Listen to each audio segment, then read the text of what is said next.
This video will show you the correct way to fit the Ultimate Suspension HIlux Smart Lift Kit. This guide will go step by step. Before you do anything, you should test drive the vehicle, checking for irregularities in handling, cornering and braking.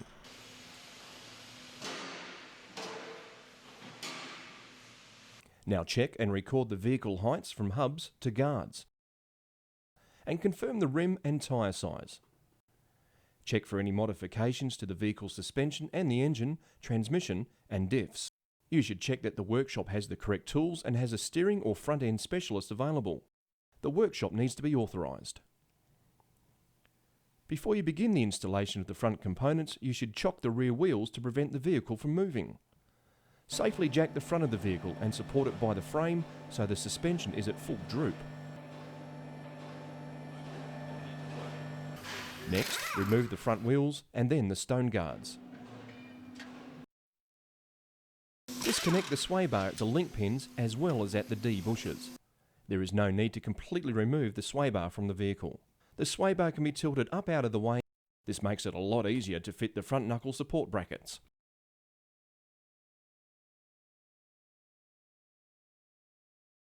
Now remove the front struts from the vehicle. It is a good idea to support the lower control arm during removal of the strut to avoid excessive movement of the CV and damage to the CV boot. Fitting of front hub support brackets. Firstly, unbolt the brake lines from the chassis, hub and top control arm. Remove ABS from hub if fitted.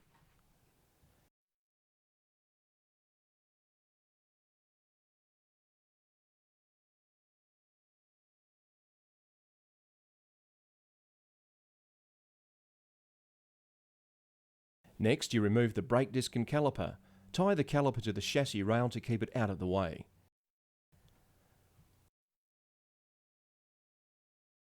Disconnect the steering rack end and upper ball joint from the hub if not already done.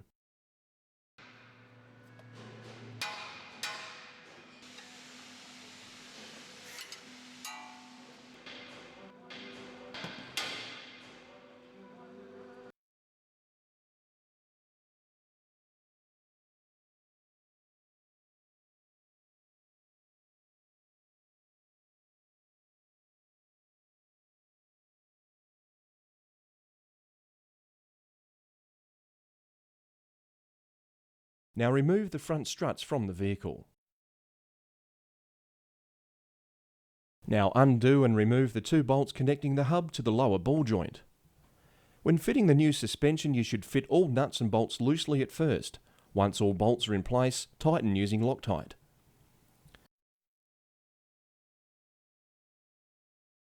Fit rear piece of hub support bracket using M16 by 1.5 by 60mm bolt. Next, fit the sway bar link pin to the rear piece of the support bracket now, as it will save a lot of effort later. Now fit the long cone to the tapered hole at the top of the hub bracket. If cone protrudes, remove and grind the top of the cone until it sits flush in the hole.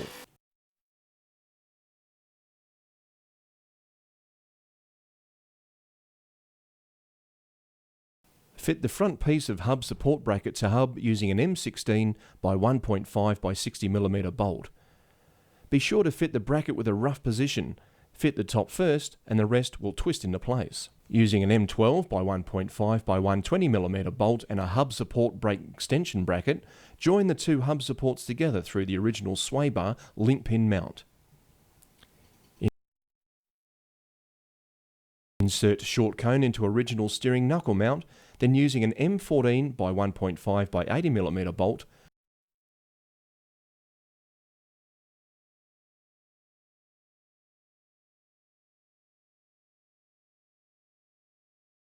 use two M12 by 1.5 by 40mm bolts with nylock nuts and washers to attach the port brackets together at the top.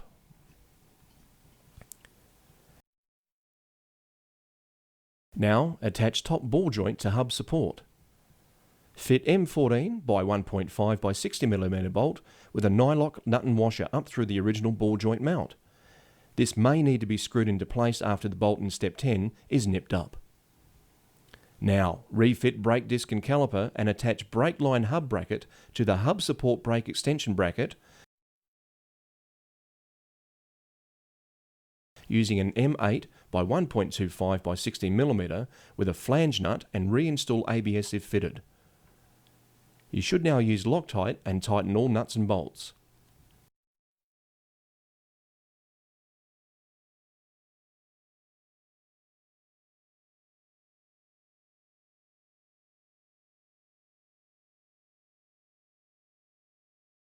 It is important that you bend the protruding corner of the brake line extension bracket around the hub support to prevent rubbing against the tyre.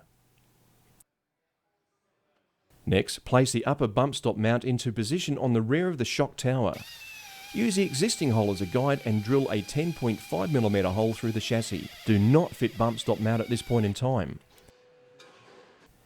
Now, repeat the above steps for the other side. Now remove original steering rack ends and replace with the ends supplied. You will reuse the original steering knuckles, and this must be done by a qualified front end specialist.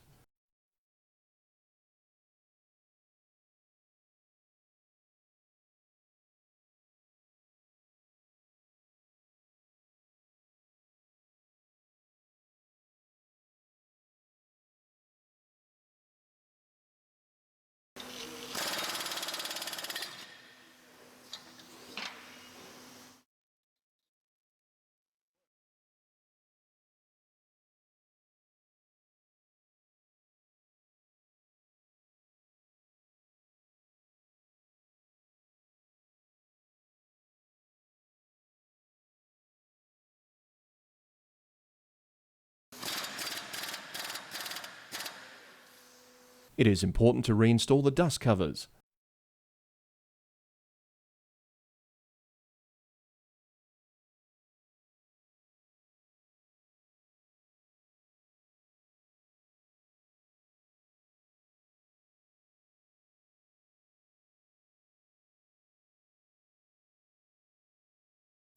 Next, remove the steering rack mounting bolts and fit the steering rack spaces between the rack and the chassis.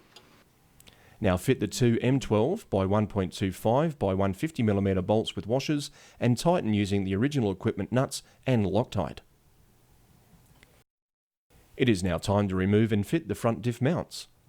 Start by loosening the front diff mounts, but do not remove at this point in time.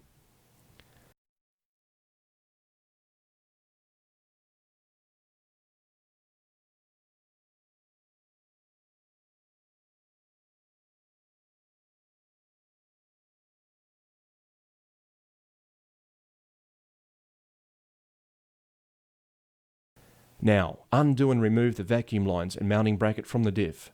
Next, you remove the front diff rear mount and keep the hex nut as this is reused with the new mount.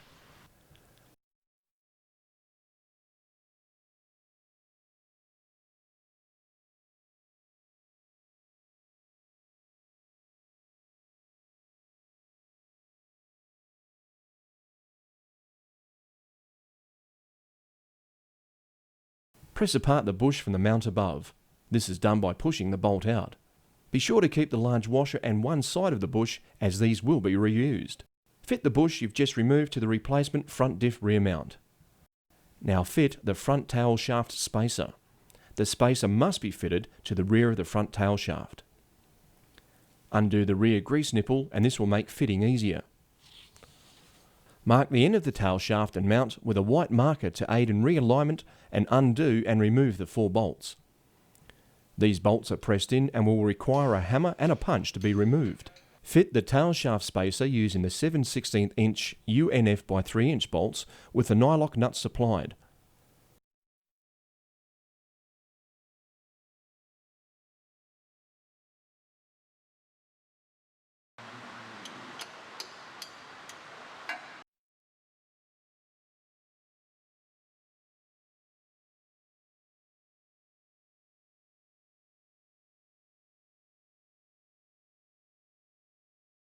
Remember to do up the grease nipple.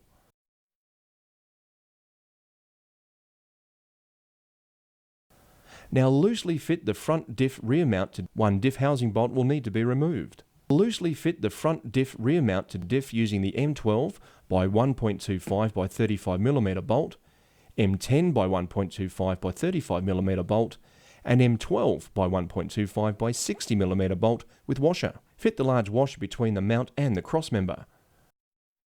Remove passenger side mount and keep large washer for reuse.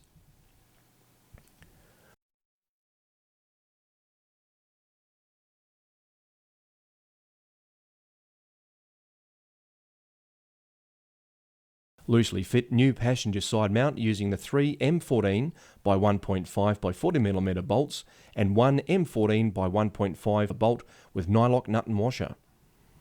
The washer is fitted between the bolt head and eye of the new mount as it was standard.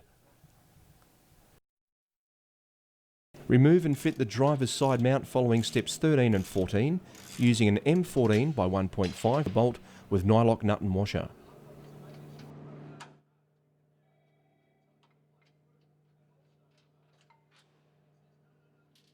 Reuse the large washer and the 2 bolts that attach the mount to the diff.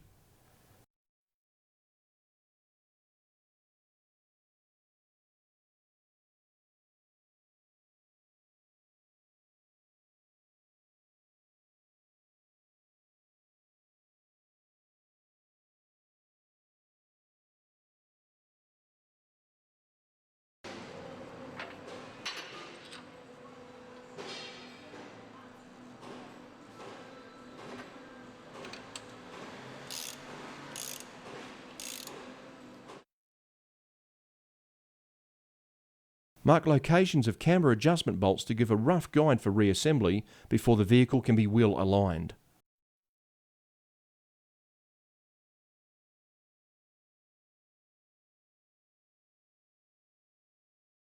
Now, disconnect the lower control arms from the cross members and allow them to hang. The upper control arms and steering rack ends should prevent the CVs from popping out. Be sure to mark locations of camber adjustment bolts to give a rough guide for reassembly before the vehicle can be... Mark locations.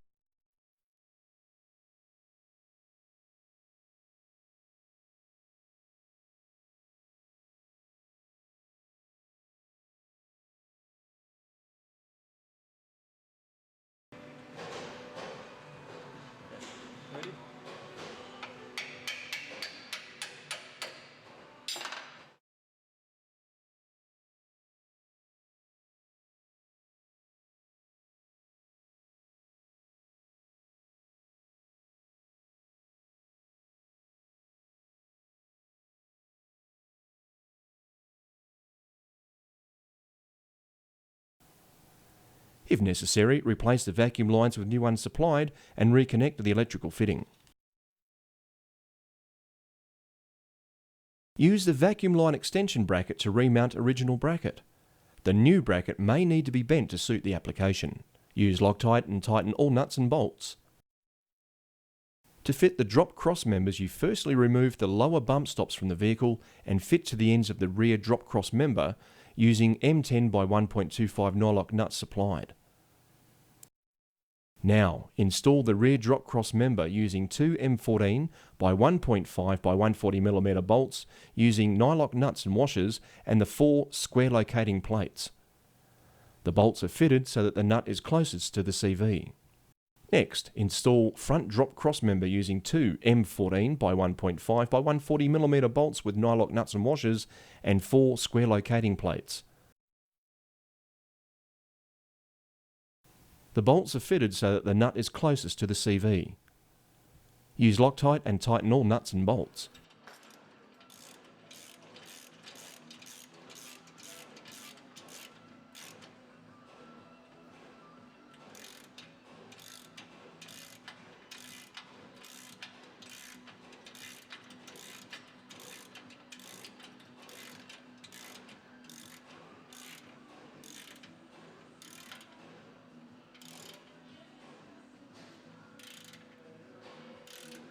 Fit lower control arms to the drop cross members using the original camber adjustment pins.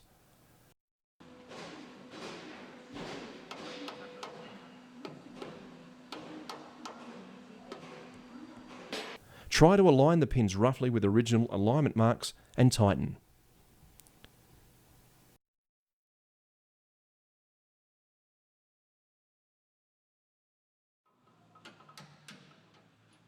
Install upper bump stop mounts using M10 by 1.25 by 90mm bolts with nylock nuts and washers.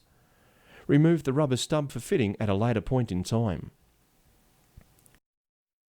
It is now time to assemble the replacement front struts. First, you remove coils and top hats from original struts using a coil press. Warning: do not attempt to remove the top hat without a coil press.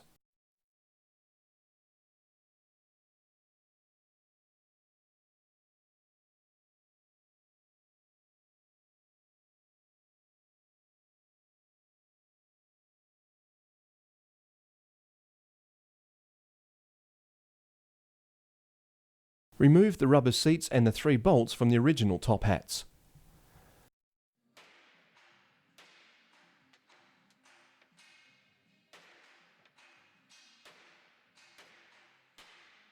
Press bolts into the recessed side of the replacement top hat.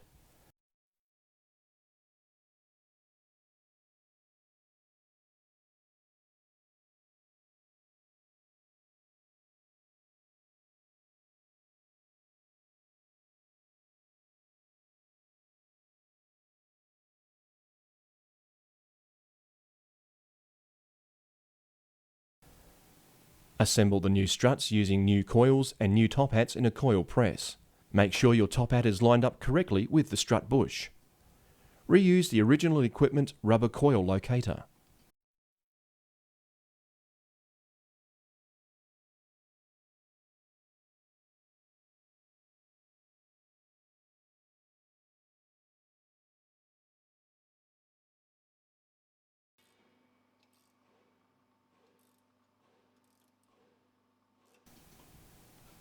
Install the front struts. It is recommended to use a bottle jack to support the lower control arms. This reduces possible movement and damage to the CVs.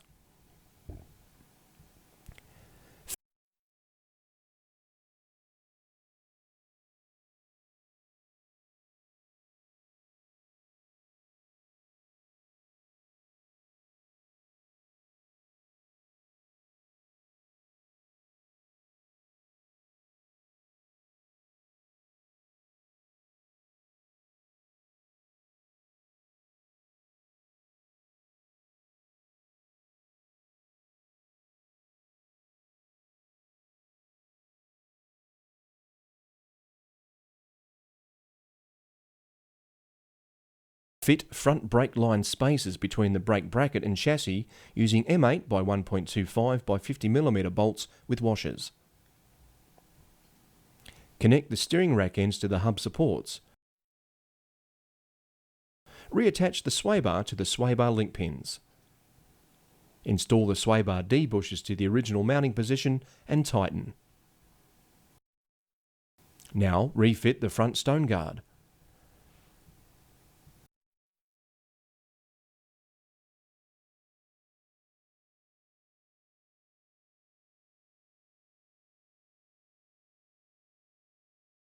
Install the rear drop crossmember supports to the transmission crossmember using 4 M10 by 1.25 by 130mm bolts with nylock nuts and washers. Attach to the rear drop crossmember using 2 M14 by 1.5 by 90mm bolts with nylock nuts and washers. If side rails have been fitted, support struts may need to be shortened. Now, check and tighten all the nuts, bolts, ball joints that have been undone or fitted throughout the fitting. Refit the wheels to the vehicle and make sure that the rims are 16 inches or larger, as 15-inch rims won't fit.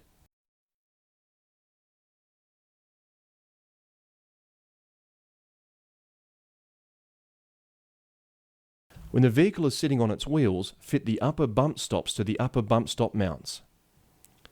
To begin the installation for the rear components, chock the front tyres so the vehicle is stable and cannot roll. Remove both rear shocks.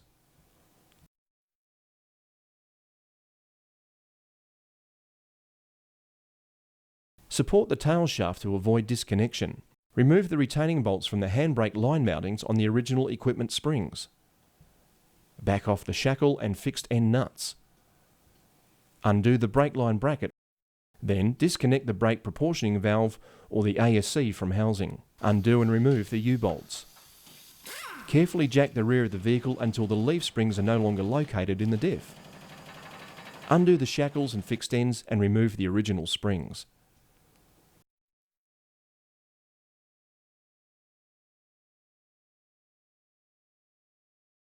Grease the shackles, pins and bushes. The Ultimate Suspension recommends using rubber bushes.